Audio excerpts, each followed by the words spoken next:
So this morning we're starting off kind of with we're looking at Reconstruction to disfranchisement in Virginia. So about 1865 to 1902. And I'm going to I have 2 timers set because what I have written out, my outline, should definitely fit within the 45 minutes, but I tend to sometimes get caught down rabbit holes. And so I'm going to time myself 30 minutes and then another 15 minutes. So hopefully that will help me police myself. And so Reconstruction, for me, is one of the most interesting times in history, in U.S. history. There was so much potential. There was an opportunity really for the U.S. to go in so many different directions. And they ended up going in a direction that was very problematic, and we see still a lot of the legacies of Reconstruction that we're still dealing with today.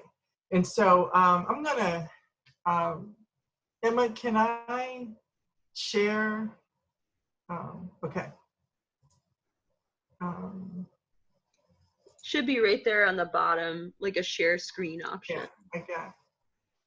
Yep, awesome. Okay.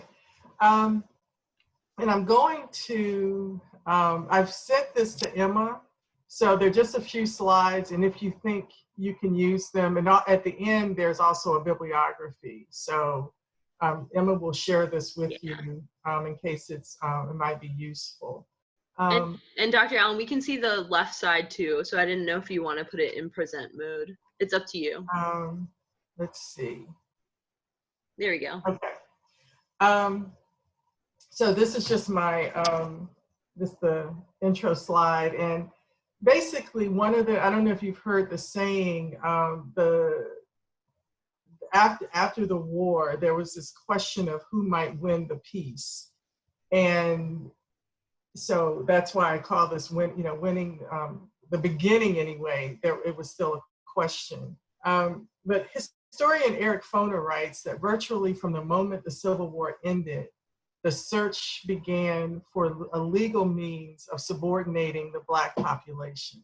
And that was the moment I think things started to go south, right? There was a real interest. There wasn't an interest so much in reinstituting slavery the way it had been, but there was an interest in controlling these 4 million Black people in the South because they were still needed, right? The agriculture was still the main source of the economy, and they needed these folks in order to work the land, but they also needed them to remain in their place, as had been designated during slavery. This is just one example, a quote from a Southern newspaper that was reprinted in the New York Tribune. We must keep the ex-slave in a position of inferiority. We must pass such laws as will make him feel his inferiority. And while we give him ample protection in his person and property, we are finally lost if we permit ourselves by an abstract would-be philosophical reasoning to admit him to any position that seems in the slightest equality with the white man. Okay. Now, so that was kind of the line of a lot of white Southerners. But I want to talk for a few minutes about what Black people were hoping for. There was some fear that there would be this uprising and Black people would want to just kill white people, just have riots and all this type of thing. And that's not what they were interested in all. And the primary sources certainly show that. They wanted, they had learned during, while their period of enslavement, education had become very important. They understood that education was important, and many of them, that was what they talked about when at the time of freedom. They wanted the adults wanted to be educated so they could learn. In many instances, they said, to read the Bible for themselves, but they also wanted their children to be educated because they thought that that was the best way to take advantage of this freedom. Okay, and this is just an example of a roster from a Richmond school in 1868. And this quote is taken from a book, you see the source here: "Where opportunities did not exist, education would open doors." Okay. The church, the other thing that they wanted to do was they wanted to worship in their own way, and because they'd understood that they were often being taught what the enslaver wanted them to know from the Bible in the way they wanted them to understand it. Also, most churches that were established also became school buildings. So there was there was a strong connection between the church and education. Okay. They also wanted to find their people. There's a great book that I include on the bibliography, Heather Andrea Williams. It's called "Help Me to Find My People."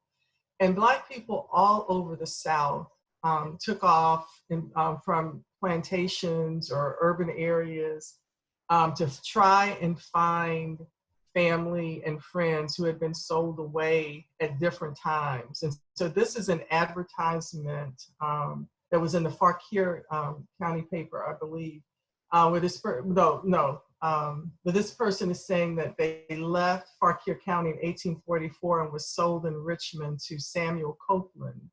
"I formerly belonged to Robert Rogers. I'm very anxious to hear from my mother." Okay, the newspapers were full of this type of advertisements. Also, we found in Freedmen's Bureau records letters that were written to area churches, described the last place that they knew a family member to be. They would write sometimes to the church in the area. Quite often, but not all the time, the pastor could read. And so they would read these notices from the pulpit, asking if you've seen this person. They would describe them, what they looked like at the time. Of course, if a child had been sold away,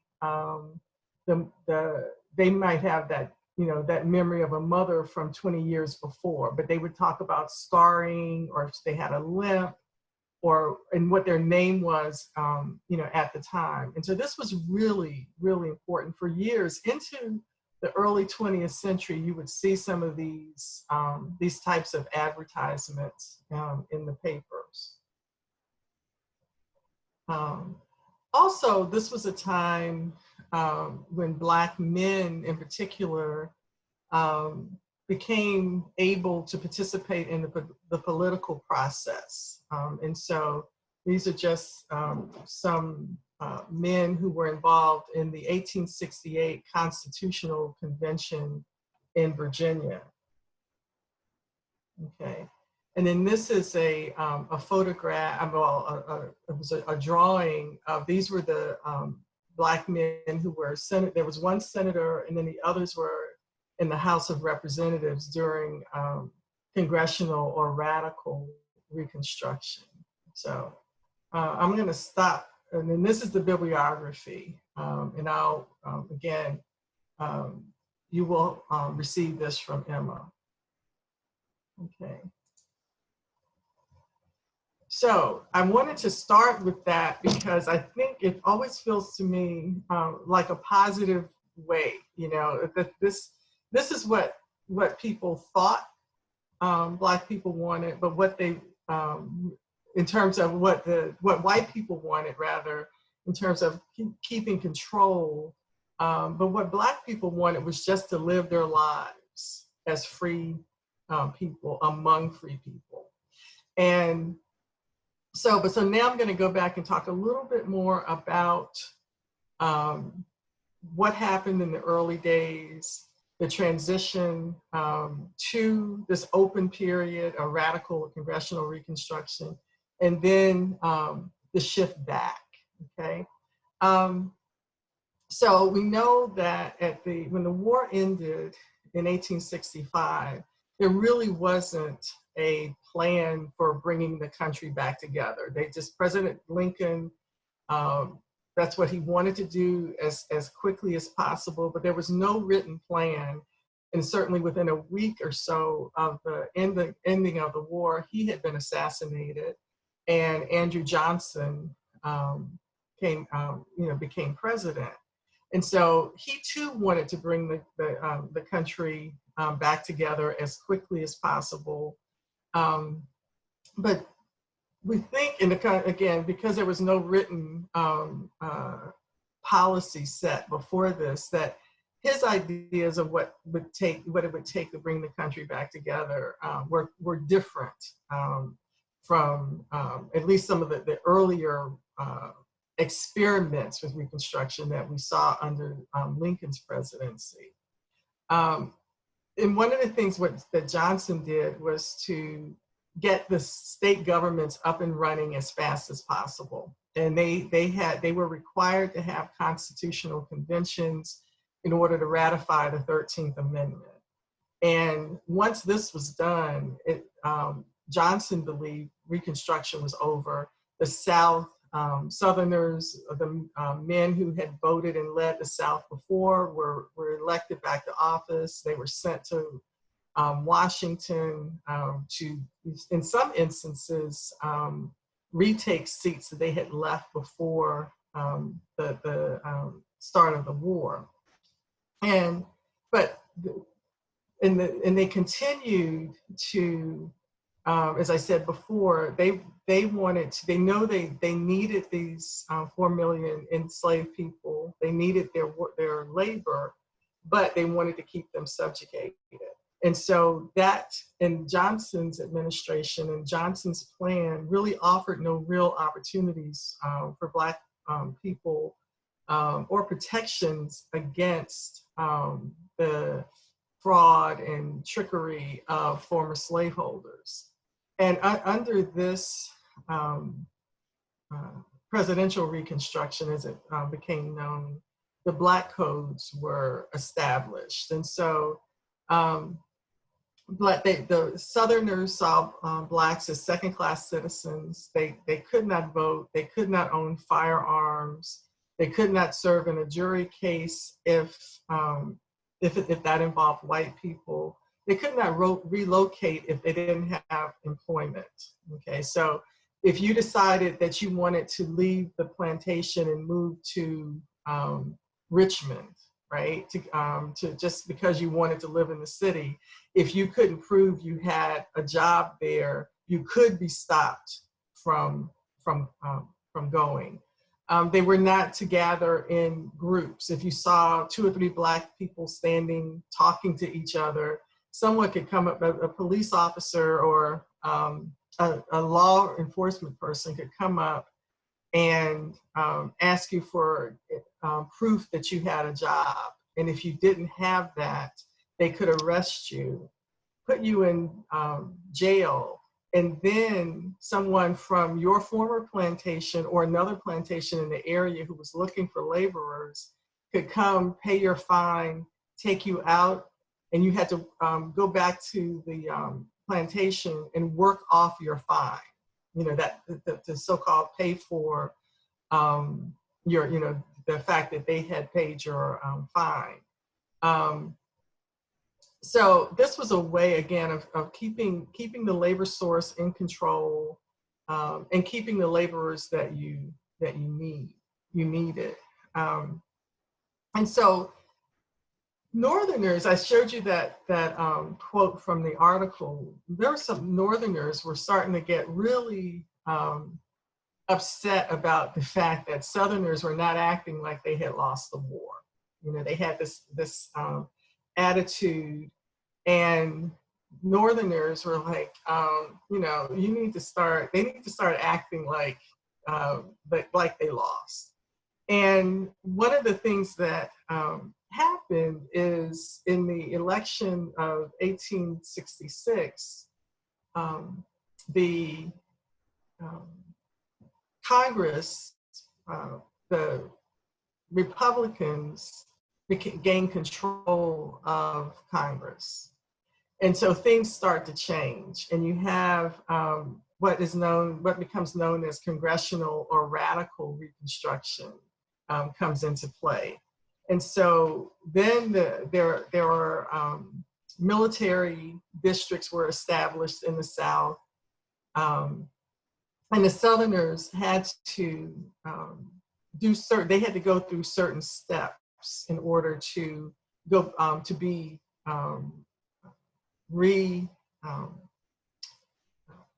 to be entered into. I'm sorry, I'm losing my words this morning.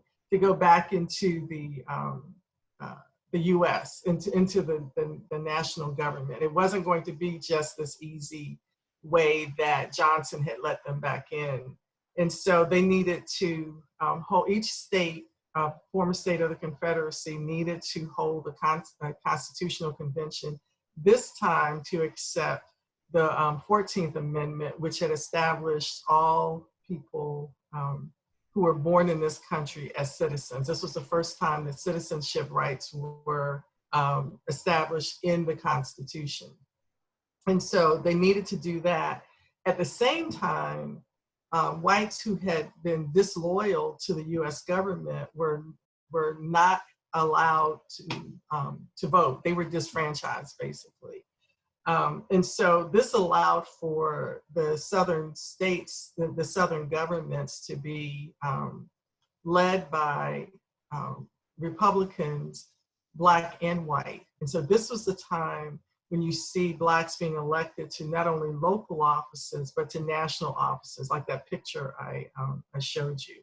At one point, there were Blacks, about 1,500 Blacks in different elected offices in the South, and including in Washington. They were in the government in Washington. And so they had, in Virginia in particular, they held a constitutional convention in 1868. Out of that came something called the Underwood Constitution, and it was a very democratic document. It established public schools for the first time as a given. Before that, before the war, there were very few public schools. People were typically educated. If they were wealthy, they would have tutors, and there were some private schools, but public education was not a thing until after this Constitution. Okay. So again, Black men were elected to local, state, and federal offices. They were paid for their work. They had religious freedom. They had family security, which was very important. They no longer had to worry about, again, slavery was over, so they no longer had to worry about their children or their spouses being sold away. But even during presidential Reconstruction, children were taken away even after the end of slavery, and they were put in these kind of sham apprenticeships. And so parents still really didn't have control over their children during congressional Reconstruction. I'm sorry, back up. During presidential Reconstruction. And so this was real change for Black people. Their marriages, through the Freedmen's Bureau, their marriages were legalized, because many Blacks had, while they could not be legally married during slavery, they still paired up. And many of them were actually in relationships for long times.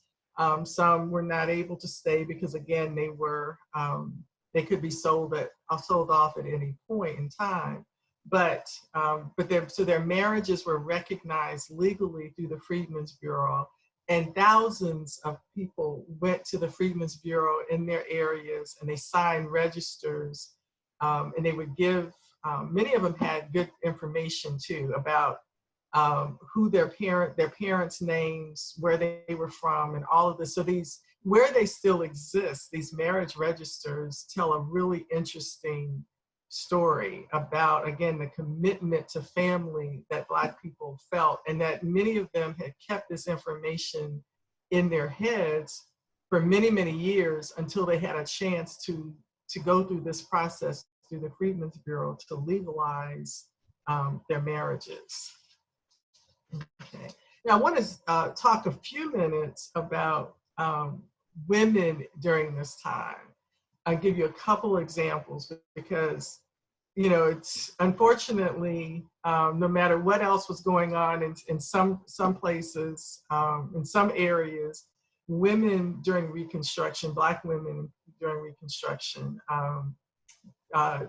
still didn't have very many rights. And there are two, I don't know if any of you are from Hanover County, but this is where a lot of my dissertation research takes place, in Hanover.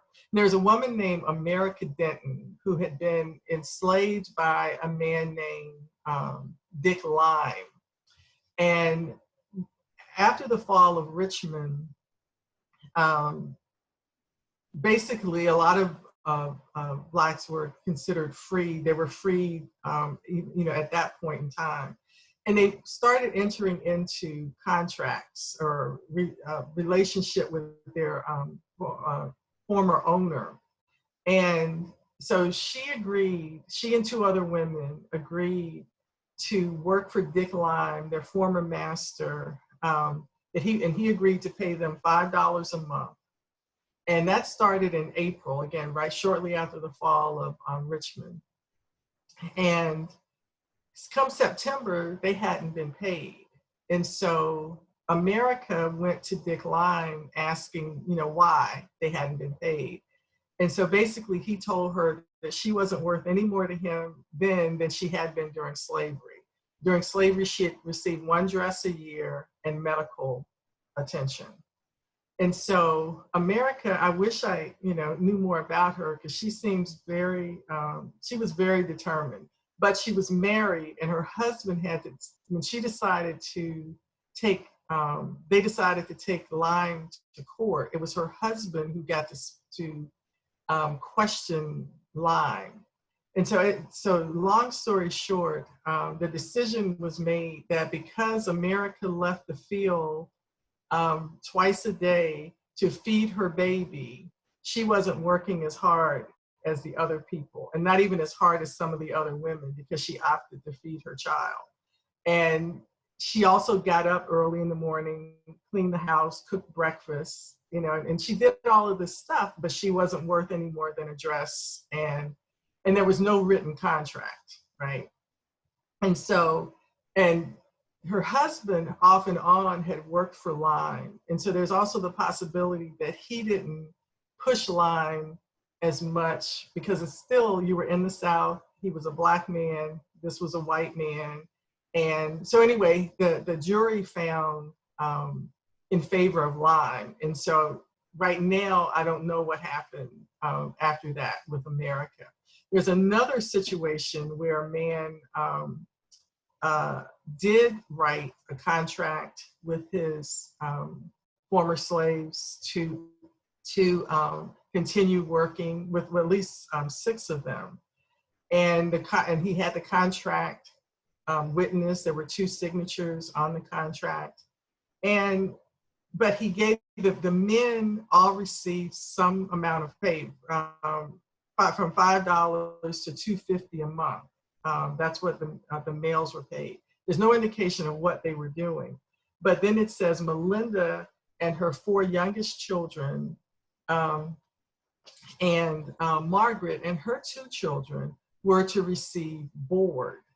Now Patsy, who apparently did not have children, was to receive board and clothing, and everyone received board, okay? So basically the women were not paid. So again, you know, just because there were gender differences even after freedom came, okay? So just to wanted to point that out, because often we think of the end of slavery and everyone was treated the same in terms of the Black community, but that was not the case. And so moving forward,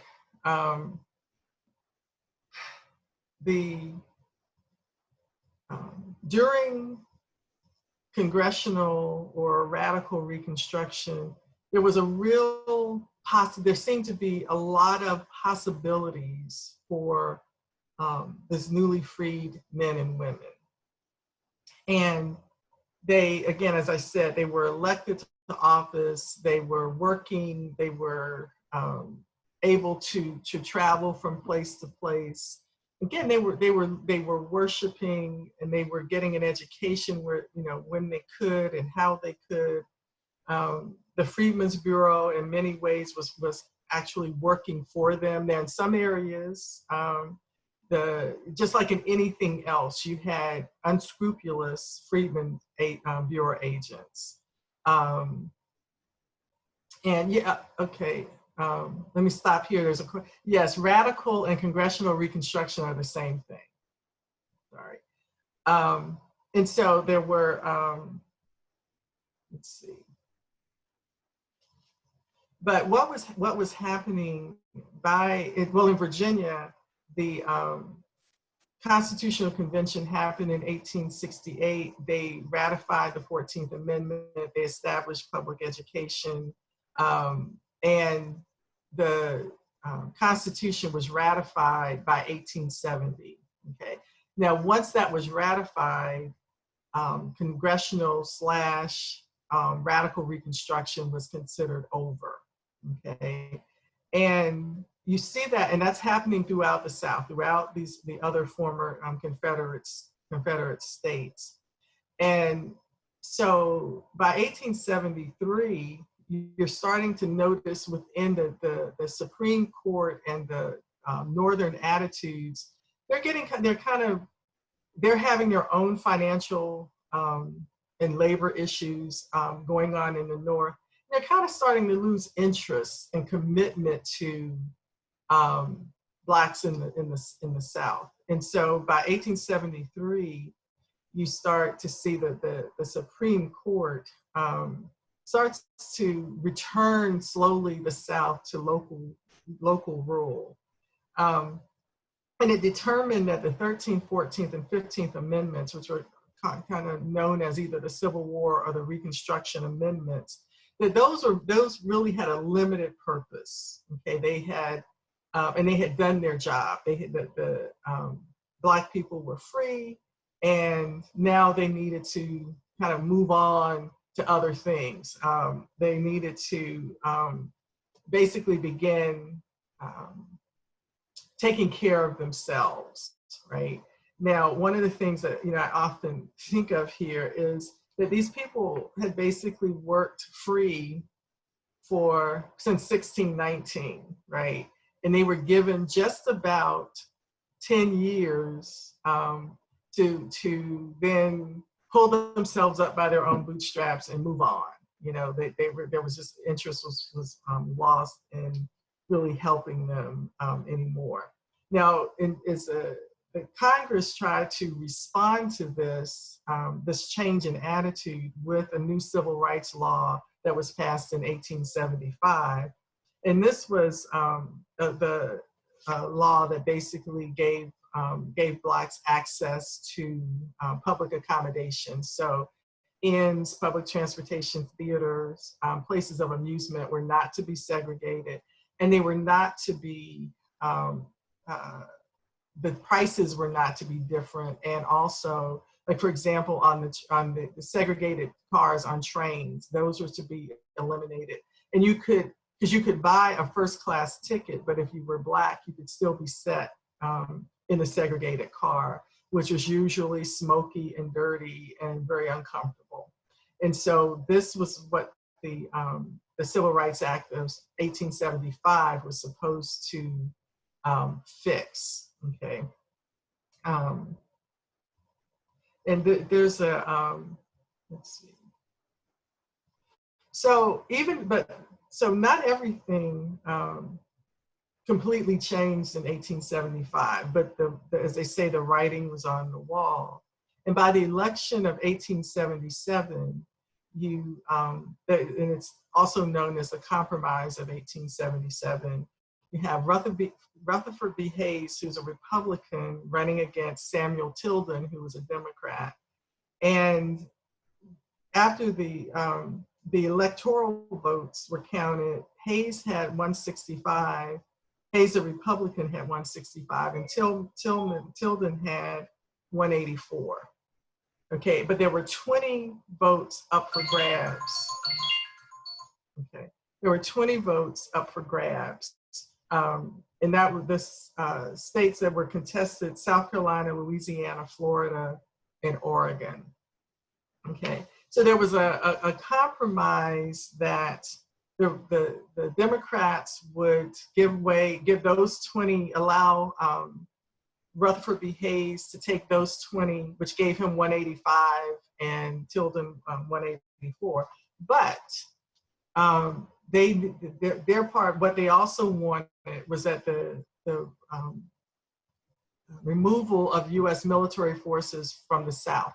Now, that's the people who had come there, but not the people who had already been there before the Civil War. So, for example, Fort Monroe did not close, okay? But any forts that had been set up as a result of the war, or officers who were there maintaining the peace during Reconstruction, they all were to leave, okay? Hayes was expected to appoint at least one Southern Democrat to his cabinet. They needed to establish another transcontinental railroad. They needed to pass legislation that would help industrialize the South. And they had to, this was key, to allow Southerners to deal with Blacks without Northern interference. Okay. And so this deal was accepted, and Hayes became president. The military left the South, and the South was considered redeemed. Okay, and they were allowed to then do what they felt they needed to do to control this population of people living among them. And so they turned their full attention to Black people, and they needed to find ways to control them. Now, Black people they were not immediately removed from office. You know, if they were in an office, they generally remained there, but most often they were not reelected. Now, there were still, even into the early 20th century, there were still some Black justices of the peace. Now, generally, those were in Virginia in particular, those were in Black majority counties, or where there was a large Black population and some Republicans still remaining. But generally, they were out of Washington by the 1880s, and they were losing. They were being harassed at the polls. They were losing, you know, this right to vote. But again, this was not 100%. And one of the places that there was still some considered Black control to a certain extent was Danville, Virginia. And one of the issues was in Danville and across the South was that especially these Blacks who were this was 1883, you had Blacks who had been born free by this point. And they had what was considered kind of these kind of uppity attitudes, right? You know, they didn't know their place. They didn't want to, and they wouldn't remain in their place. And so this was really irritating Southern whites. And Danville was a city that had Blacks in leadership positions. There were 9 police officers, 2 of them were Black. There were other offices that Black people were filling in the city. And they were, again, these new black people, as some of them refer to, you know, they weren't giving way on the sidewalk, or they were addressing themselves as ladies and gentlemen. They were giving themselves so-called white privilege in terms of, you know, how they were addressing each other, how they expected to be addressed, and how they were addressing white people. And one historian, in an article I share with you on the bibliography, you know, talks about the fact that when it came down to the simplest, it was manners, right? They were seen as having bad manners, right, because they were not deferential to white people in the community. And so one of these incidents took place in Danville, where a young black man and a young white man kind of bumped into each other on a sidewalk. And initially, the white man confronted the black guy, and he said, "Well, I was trying to get out of the way of a white lady," or I don't know if he called her a white lady or white something. I mean, and so the guy said, basically, kind of grudgingly, but oh, okay, and moved away. And he, though, heard the black guy's friend said something that he thought was rude, and so he turned around and he hit the friend, and things kind of started. But then that broke up, but eventually, and you can read it in the article, I won't go into too much detail, it turns into a much bigger situation, and it's referred to as a Danville riot. Okay, and by the time it was over, somewhere between 75 and 200 shots had gone off. 3 black men were dead, and 1 died later from injuries that were gathered there, that were inflicted there. So this happened. This was November 3rd, 1883. This happened a few days before a state election. And so what the Democrats did in Danville was they put this out all over the place, and they called it a race war. And they said, this is going to happen everywhere if we don't get control of these black people. And so there was a major turnout. 53% of the vote was the Democrats, and the Democrats took back at that point the General Assembly in Virginia. And so 2 years later, the Democrats won the governorship, and basically in Virginia, they were back in control. And so the next thing they needed to do, though, because they still needed to eliminate the blacks' ability to vote, or at least black men's ability to vote. And they started this kind of campaign of intimidation, and they were, were threatening people, black people, if they came to the polls, if they didn't, because there was no such thing as a secret ballot, so they seemed to know how everybody voted. So they were threatening jobs if someone was a sharecropper on their land or worked in their store or what have you. And they were doing all of these fraudulent things. And one of the more interesting things was, because at this time, ballots were not the same. You could decide from one community actually to the next what kind of paper the ballots would be printed on, and what would actually be printed on the ballots. And so what they would use these tissue paper ballots, they were called. And it basically was like tissue paper like we think of today. So you could tell the difference between what kind of ballots were in the box. And so at the end of the day, like if I would go in to vote, I would put in my ballot, but I would also slip in maybe a handful of these tissue ballots that were marked a certain way. So at the end of the day, when the polls were closed, there was a person who was responsible for counting the ballots, and the number of ballots had to equal the number of names of people who had actually signed the roll that particular day. And so, and if that number was not the same, then the voting official would be blindfolded. He would stick his hand into the box and pull out X number of ballots until the number on the list was the same as the number in the box. And so he knew to leave the tissue ballots because he knew that they were marked the way they wanted them to be marked. And so that's how they started. They would win these elections.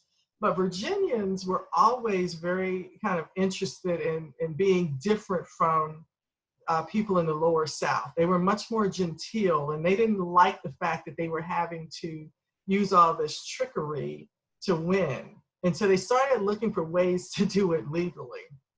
And so there was something called in 1884, the Anderson-McCormick Act that was passed, and it set up voting districts and the registration of voters. But what they would do then is at the last minute, they would close a voting poll, or they would move, but not tell you that you had to go X place to now vote, which might be miles away from where you lived or worked, okay?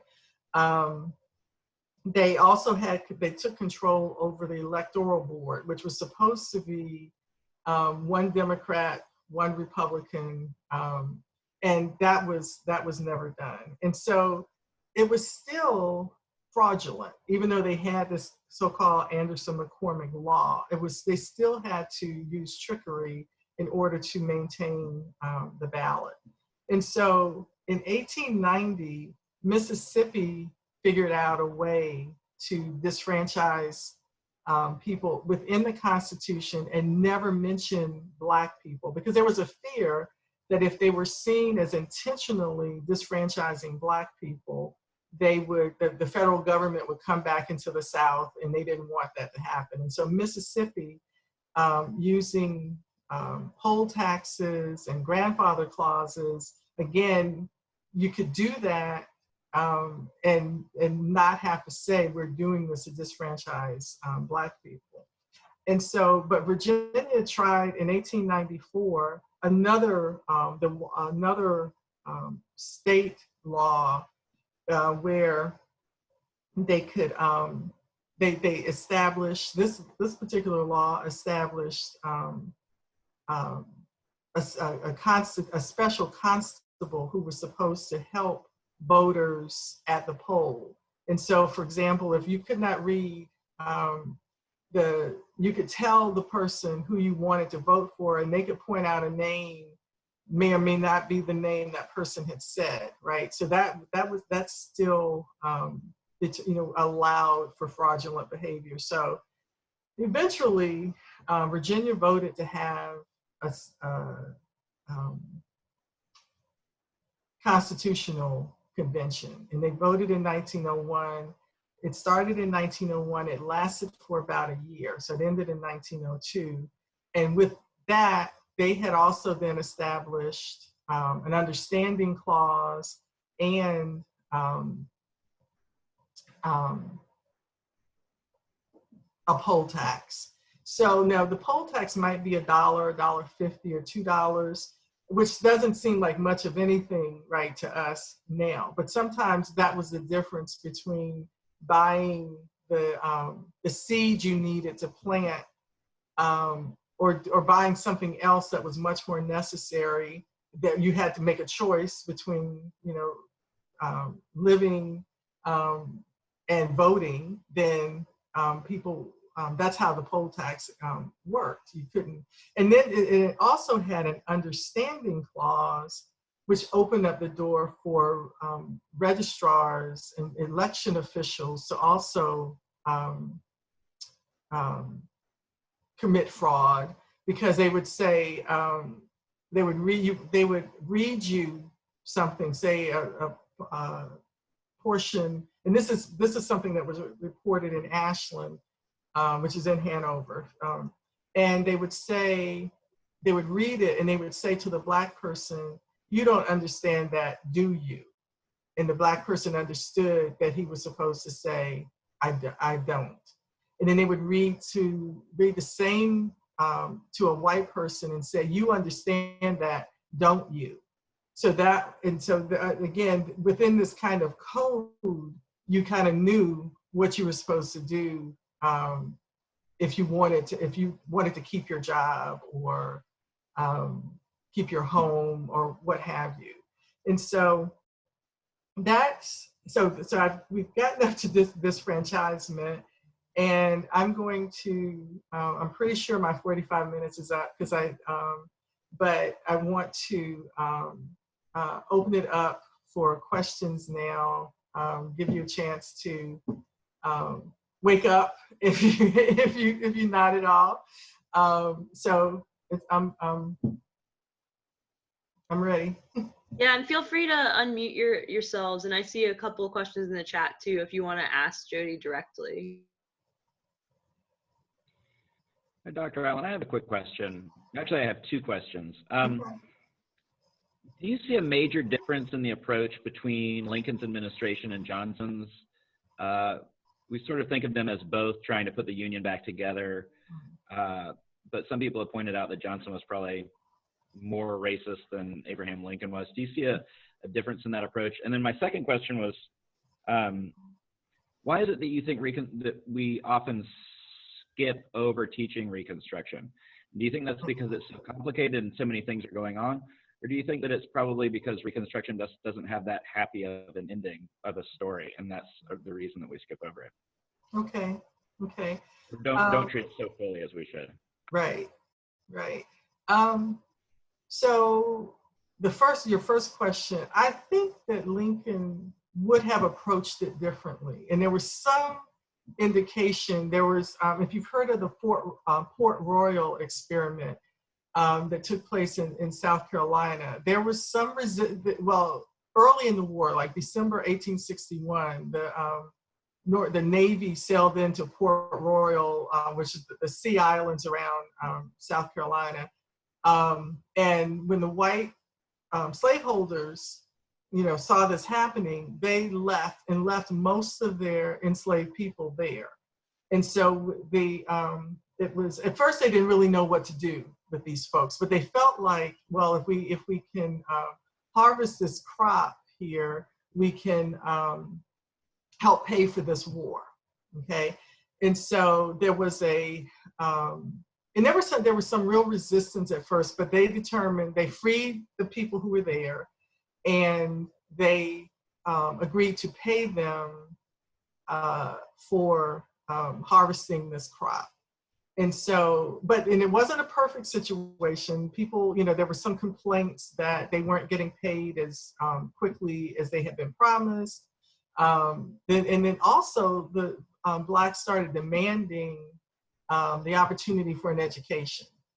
And so teachers started going to Port Royal, and so again, it wasn't a perfect experiment, but that's what it's become known as, the Port Royal experiment. So that's a little bit of an indication that maybe under Lincoln, there would have been initially, since they had been doing this in different places during the war anyway, that it probably would have carried over into freedom. But again, and Johnson had a few issues. Johnson, hated the white elite because they had looked down on him, and he also really hated Black people. And so, and he was quick to let's put the country back together, and then you can do whatever you want to do, with the Black people. And again, what happened to a large extent, I mean, you had radicals, so-called radicals in Congress who were, really committed to abolition. But then you had moderates who came over to work with the radicals because Johnson was so intransigent, in his work and his, attitudes or beliefs. And so, so long answer, but I think that things would have looked differently under Lincoln than they did under Johnson. Can you just remind me, Mark, of the second question? Sure. it seems like in education, and when we look at the curriculum that we have, you spend so much time on the Civil War and the battles and the generals, so little on Reconstruction. And I was wondering if you thought that was because it's such a complex issue that it's hard to teach, or do you think that we shy away from it because it doesn't necessarily have the happiest ending? We sort of have this flowering of civil rights that then by the, by the 1870s is sort of petering out and going back to business as usual. Yeah. It's funny. I think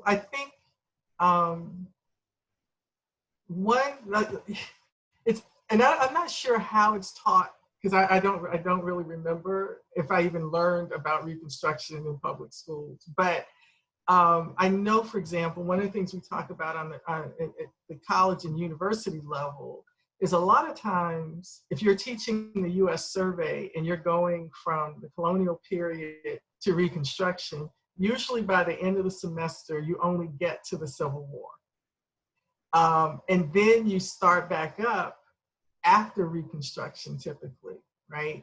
And so one of my practice is I teach it both ways, So if I'm teaching a survey, I'm going to make sure I get it in, but I always start off with it at the second half of the survey, because I know it's typical that folks don't get it. It's kind of this, and again, I don't know when it comes in the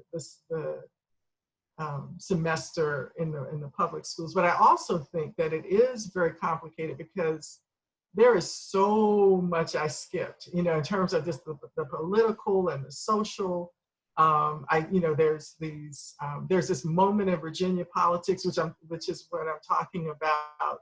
What the readjusters versus the funders in Virginia, and it was the readjusters who were in control. It was this kind of coalition, right, between white Republicans and Blacks, that came together. That's when Virginia State College or Virginia State Normal Institute was opened, and there was a lot of things, positive things happening because of this coalition between Blacks and whites. So, but it's real complicated, right, to talk about. And so I didn't even attempt to really talk about it in 45 minutes. So I think you're right that I think it's a mix of everything you said, that it's a complicated time. It varies from state to state and community to community. One of the books I put on the list that, it's a tome, Eric Foner's Reconstruction. I also put the short version on there too. But it's just a lot of small details that really made a difference. But it's very difficult to teach. And if you haven't gotten it at the, maybe, in your studies, then you may also may have to be self-taught, and it can be very complicated to do.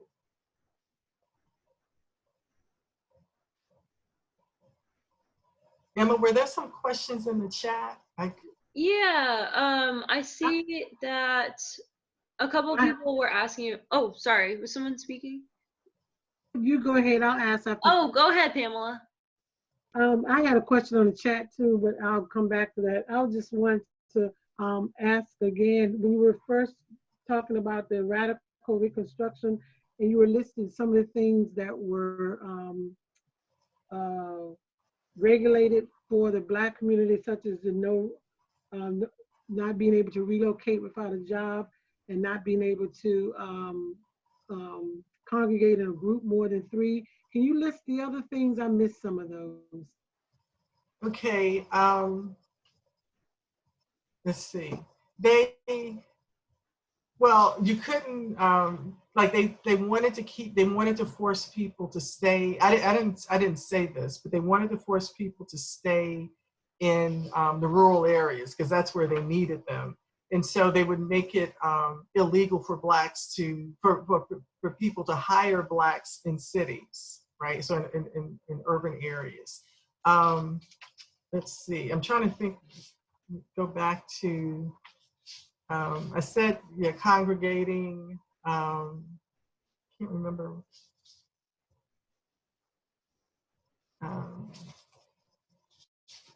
And also just to say that the Black codes differed from place to place too. But they couldn't own fire. I just couldn't remember what I had shared, but they couldn't own firearms. They could not serve on a jury if whites were involved in the case. Said they couldn't gather in groups, and it would depend again because these were made by local city leaders, and so sometimes it just depended on what might be happening in that particular area. You know, giving way on the sidewalk. You know, that was one. Right. Okay. Spitting was another. So, and some of these were just also they were things that they could make illegal, so then they could then jail you, and then they could hire you out. Okay. So these were called the Black Codes. The Black Codes. Mm-hmm. Is that where can you find, or how do I research that a little bit further? Well, on the bibliography that I okay. was going to share with you, there's a book, the book on Reconstruction by Eric Foner. There would be some in there, and if you want, you can. Emma, will you also share my email address? And if you lose it, you can find me at William and Mary under my name. Okay. That's fine. You know, to email me, and I can give you some other sources too. All right. Thank you. Mm-hmm. My other questions too that I had put on the chat. And can you hear me? Yes. Okay. When you were speaking about how let me look at my notes. The Republican Party gained control of Congress in 1866 and started putting in place some of the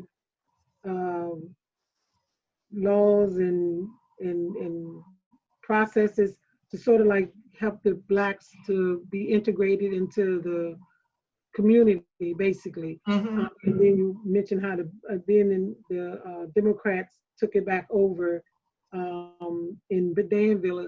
My question was based on the fact of historically, was the Republican Party much more favorable of our integration than the Democratic Party, and is that still an issue? Or how did it switch back that we as a people became more Democratic than Republican, and is now what we thought was better for us not good for us, and in fact Republicans are passing more laws and doing more and taking more initiative to help integrate us into the lifestyle of the country.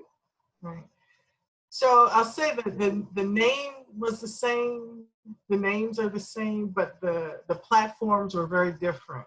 Mm-hmm. So you will hear, even though today you will hear Republicans claim Lincoln, Mm-hmm. you know, but I think today Lincoln probably would not be a Republican. Okay.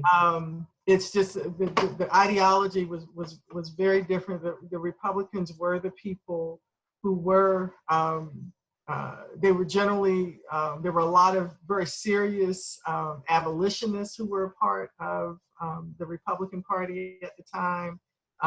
Republicans were, you know, they were the group, as you say, that once they came into power, Blacks had many more rights and opportunities.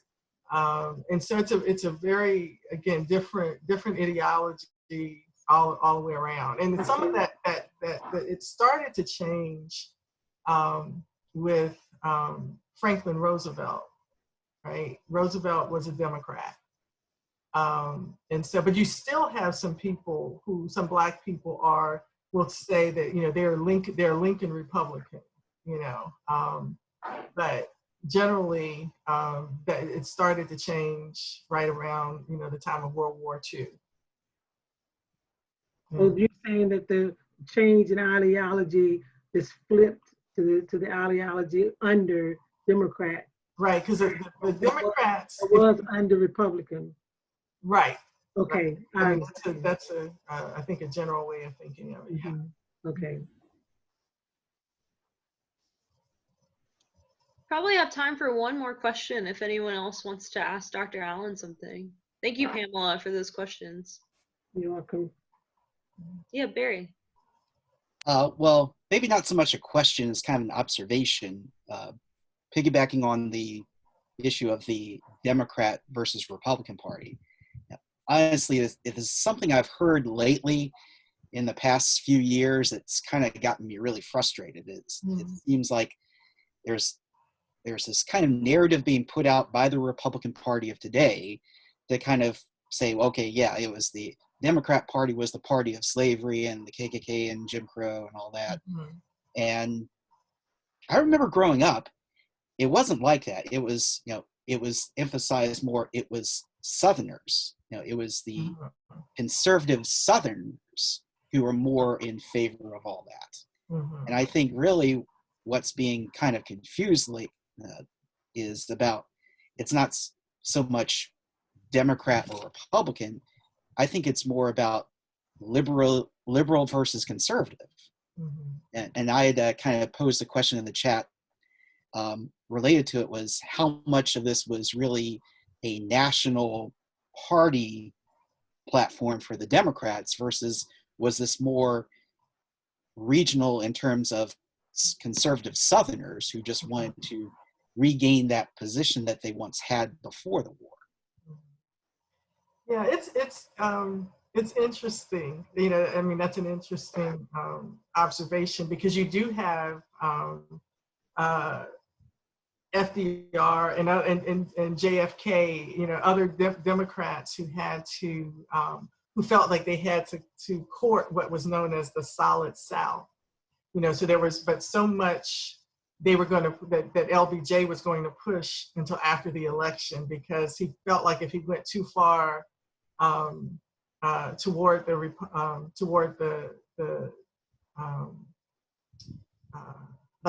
passing the presenting the Civil Rights Act and all of that before he was elected, that he would lose to Barry Goldwater. And so there was always this kind of balancing, because you had the Southern Democrats were George Wallace, right?